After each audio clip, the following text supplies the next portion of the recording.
ନୀଳଗିରିରେ ମହନ୍ତ ମନ୍ଦିର ରଘୁନାଥ ଜୀଉ ମଠ ଚାଲିଛି ବେଆଇନ କାର୍ଯ୍ୟନିର୍ବାହୀ ଅଧିକାରୀଙ୍କ କଳା କାରନାମା ଏବେ ହାଟରେ ପଡ଼ି ଦାଣ୍ଡରେ ଗଡ଼ାଗଡ଼ି ତଦନ୍ତ ପାଇଁ ଜନସାଧାରଣ ହେଉଛି ଦାବି।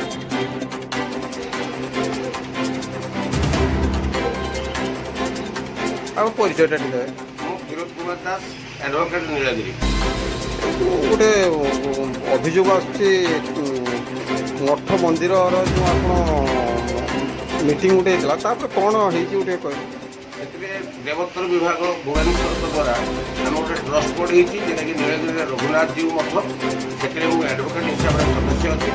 ଏଥିରେ ସଭାପତି ଅଛନ୍ତି ଆମର ତହସିଲଦାର, ନୀଳଗିରି ଆଇଆଇସି, ନୀଳଗିରି ଏନ୍ଏସିର ଏକ୍ଜିକ୍ୟୁଟିଭ୍ ଏବଂ ଅନ୍ୟ 5 ଜଣ ଆଉ ସଦସ୍ୟ। ଆମର ପ୍ରଥମ କାଲି ଆମର ଜରୁରୀ ବୈଠକ ଯେଉଁ ସଭାପତି ଯିଏ ରହିଛନ୍ତି ଆମ ମଠରେ ସଭାପତି ରଘୁନାଥ ଜୀଉ ମଠରେ ସ୍ଥାନୀୟ ତହସିଲଦାର, ସେ କାଲି ଗୋଟେ ଜରୁରୀ ବୈଠକ ଡାକିଥିଲେ, ଯାହାକି ଗୋଟେ ନାବାଳିକା ବିବାହ ଏକ୍ଜିକ୍ୟୁଟିଭ୍ ଅଫିସର ଯିଏ ବର୍ତ୍ତମାନ ଚାର୍ଜରେ ଅଛନ୍ତି ମହେନ୍ଦ୍ରନାଥ ବେହେରା, ଆଉ ଯେଉଁ ଆମର ସୋକଲ୍ ଯେଉଁ କହୁଛନ୍ତି ଜଣେ ପୁରୋହିତକୁ ଆଣିକି ବସାଉଛନ୍ତି କାର୍ତ୍ତିକ ନନା ବୋଲି, ତାଙ୍କୁ ଆଣିକି ବସେଇକି ଗୋଟେ ନାବାଳିକା ବିବାହ ଗୋଟେ କରିଛନ୍ତି। ସେଇ ନାବାଳିକା ବିବାହ ଉପରେ ଆମେ ସବୁ ଧରିଲୁ। ଆଇଆଇସି ଆସିଥିଲେ, ସିଡିପିଓ ଆସିଥିଲେ ଏବଂ ସେ ଝିଅର ଘରୋଇ ଲୋକ ସବୁ ଆସିଥିଲେ। ଆସିକି ସେ ତାର ତଦନ୍ତ କଲେ, ଏମାନେ ତାକୁ ଫେରାର କରିଦେଲେ। କାରଣ ସେଠି କାର୍ତ୍ତିକ ନନା ଥିଲେ, ଏକ୍ଜିକ୍ୟୁଟିଭ୍ ଅଫିସର ଦାୟିତ୍ୱ ଦେଇଥିଲେ ଯେ କାର୍ତ୍ତିକ ନନାକୁ ତମେ ରସିଦ କାଟିବ, ତମେ ସେଠି ଚିନୁ ବୋଲି ଯିଏ ଷଡ଼ଙ୍ଗୀ ଅଛନ୍ତି, ଚିନ୍ମୟ ଷଡ଼ଙ୍ଗୀ, ସେ ଯିଏ ପୂଜକ, ସିଏ ତାଙ୍କୁ ଆମ ଦରବାରେ ଯିଏ ରଖା ହେଇଛି, ସିଏ ବାହାଘର କରିଛନ୍ତି। ଦୋହଲିଆ ଯିଏ ଅଛନ୍ତି ମାଣିକ, ସିଏ ବାହାଘର କରିଛି। ଦୋହଲିଆ ସବୁ ଆମକୁ ଖବର ଦେଇଛି।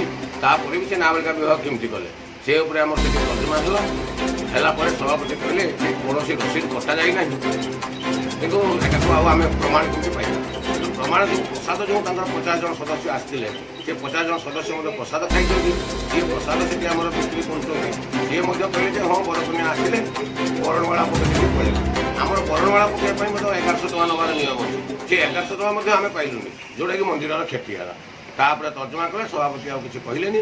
ଆମର ତ ବେଶୀ ଚିତ୍ତରଞ୍ଜନ ଷଡ଼ଙ୍ଗୀ ଯିଏ ଜଣେ ସଦସ୍ୟ ଅଛନ୍ତି ପୂର୍ବତନ ବିଧାୟକ, ସେ ତ ସବୁବେଳେ ଖାଲି ଉପରେ ପଡ଼ିକି କଥା କହିବେ, କୌଣସି କଥାରେ ସେ ମୁଣ୍ଡ ଖେଳାନ୍ତିନି।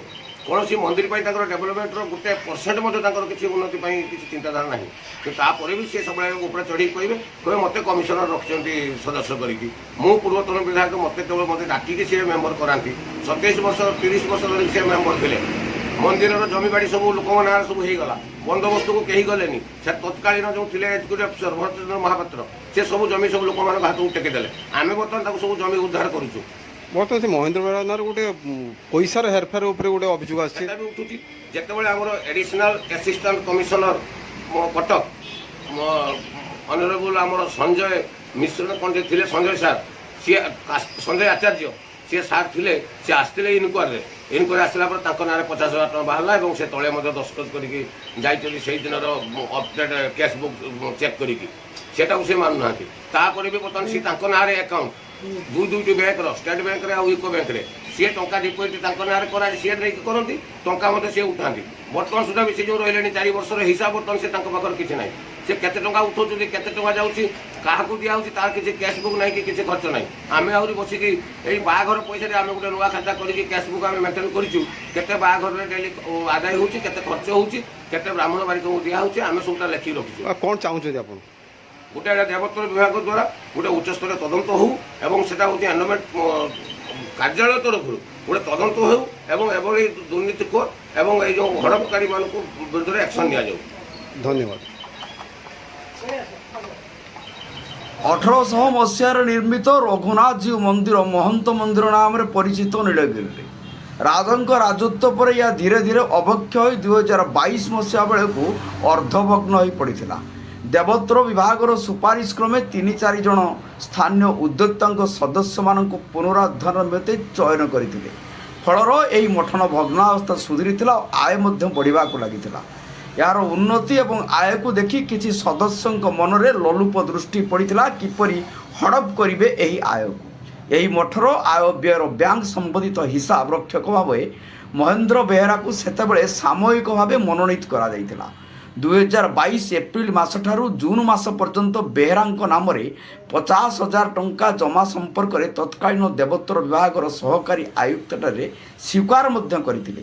ମାତ୍ର ତାହାକୁ ବର୍ତ୍ତମାନ ବେହେରା ଅସ୍ୱୀକାର କରୁଥିବା ବେଳେ 2022ରୁ 2025 ମାର୍ଚ୍ଚ ମାସ ପର୍ଯ୍ୟନ୍ତ 4 ଲକ୍ଷରୁ ଉର୍ଦ୍ଧ୍ୱ ଟଙ୍କା ବ୍ୟାଙ୍କରୁ ଉଠାଣ ହୋଇଥିଲେ ହେଁ ତାର କୌଣସି ହିସାବ ନାହିଁ।